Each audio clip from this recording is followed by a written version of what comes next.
Get ready for the holidays with the perfect gift from your local Red Wing shoe store. Hi, Teresa here. Our durable, comfortable footwear makes the ideal gift for your loved ones. Whether it's a rugged work boot, a stylish casual shoe, at Red Wing Shoes, we have something for everyone. Great selection with exceptional service. Stop into Red Wing Shoes and give the gift of quality and comfort this holiday season. 3003 Main Avenue in Fargo, Red Wing Shoes for ultimate durability. Good morning, everyone. Happy Monday. It is December 1st. Lisa and Lydia with you here this morning. We'll get your cold December forecast in just a moment. We always like to remind you right off the top, though, we're live on Facebook right around this time every weekday morning. Stays on your Facebook feed, though, throughout the day, so you can watch it whenever it works best for you, or listen to it as a podcast. Just go to inforum.com/podcast and look for the Inforum Minute.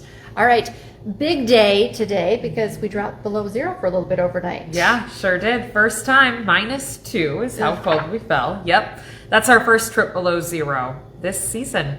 It's not the latest on record. Latest first sub-zero on record is January 11th. So, I mean, we're not even close to that. This is about normal this time of year for us to fall below zero. You get a little snow on the ground, a clear sky, a light wind, and the temperature just dropped last night.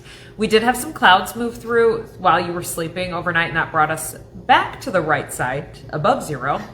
Barely. We were at 6 this morning. Yeah, now we're at 7, so we're baby stepping in the right direction. We'll end up in the teens above by this afternoon. Wind chill values in the teens below right now. Wind chill values be in the single digits above by this afternoon. So even in the warmest part of the day, you're looking at feeling like the single digits. Mostly cloudy skies, especially Valley and East, a little more sunshine the further west that you go. Valley's kind of on the edge of like could get sunny or could get cloudy. It doesn't make a big difference in our temperatures though, and wind out of the southwest at 5 to 15.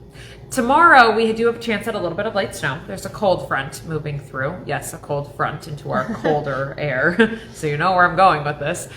Chance at a little bit of light snow as that front pushes in. Scattered light snow showers, less than an inch for any sort of accumulation. But if you're driving through one of those, obviously it's hard to see in the snowfall, and it can grease things up, make things slippery in new spots once again. Today, we don't have any new road problems. We're just dealing with the leftover slick spots, which is saying something because your side streets, your intersections, roundabouts, on and off ramps can all still be very slippery, even if your main roads are in pretty good shape. So watch out for those.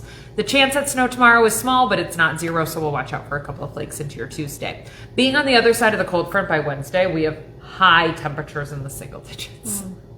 Looking at about 7 for your afternoon high, which is the temperature it is right now. So if you step outside right now and you like get a feel for what it feels like, that's what it will be at the warmest point. Boy, by the time we get to Wednesday.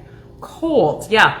Well below zero as you wake up on Thursday. Some spots in the double digits below. I'm talking real air temp on Thursday morning. Another chance at a few spotty light snow showers on Thursday. Maybe a flurry or two on Friday. All of this week, even though it sounds like a lot of snow chances, pretty non-impactful. I don't have anything organized or big snows. Saturday is our next chance for some sort of accumulating snow. We might need the shovel or the snowblower type of situation. It's barely Monday right now. We'll see what Saturday looks like just as we get a little closer. But it's kind of an early heads up that we could have some travel troubles. The potential is there for snow by the time we get to Saturday. It's a clipper system moving out of the northwest. It could take, more of a northern Minnesota track or more of a South Dakota track. And depending on where that path sets up, then we'll be able to kind of pin down snow amounts. Otherwise, the whole forecast is cold. We're near 20 tomorrow. Highs, like we just talked about on Wednesday, in the single digits. Most of the days on your 10-day forecast are in the teens. We went from being so above average to just below average. There was no in between where we were just near average. Yeah, we just turned. 1 week ago yesterday, it was 60 degrees.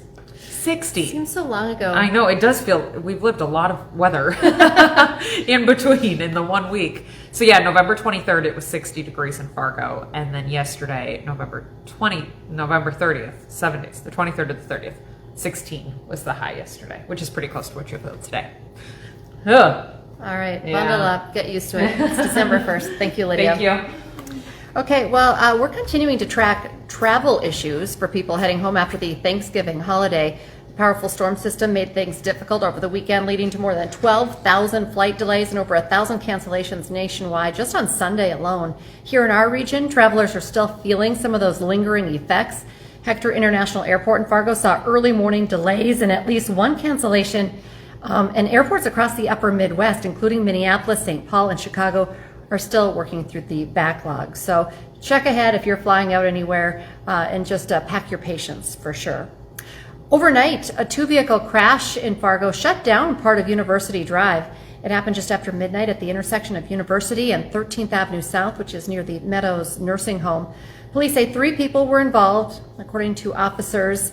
The driver of a black SUV ran a red light and hit a silver SUV. 2 people were inside the black SUV, which took some pretty heavy front-end damage.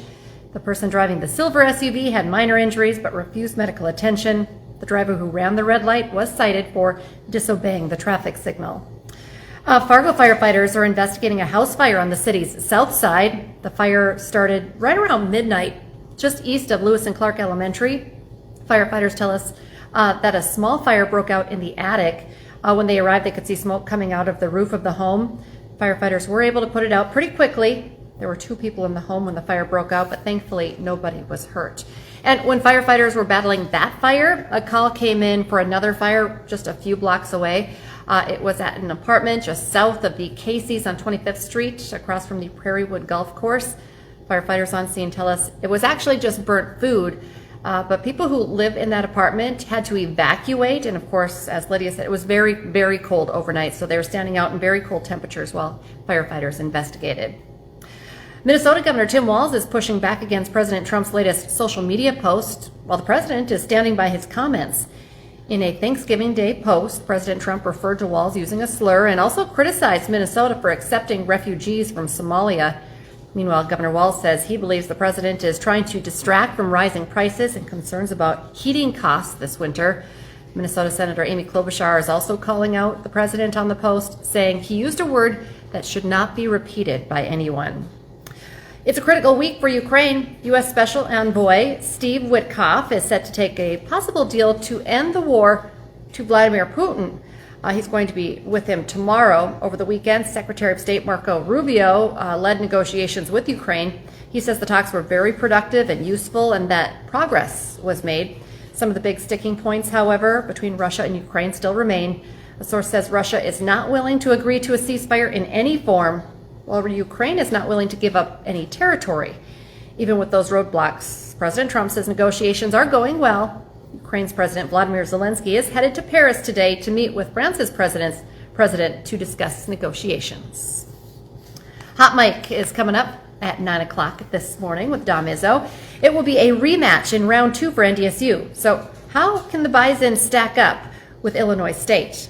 Plus 5 of the 16 teams still left in the playoffs are from the Missouri Valley. So how the top league keeps getting stronger is going to break that down as well. Hot Mic, of course, is live from 9 to 11 on WDAY Extra and streaming on Inforum.com. And now is a great time to get that Inforum.com subscription, maybe a great gift as well for the holiday season. Just head to Inforum.com/subscribe to check out the deals that we have for you right now. And join us for our next newscast. It's coming up at 11 this morning. And then we have you covered starting at 4, 5, 6, 9, and 10. And we'll be back tomorrow morning with more First News. Have a great day, everyone.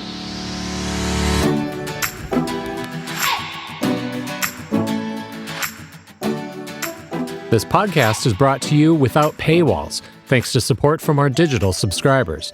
If you subscribe, thank you. If you don't, visit Inforum.com/subscribe for our introductory offer, just $2 for 6 months.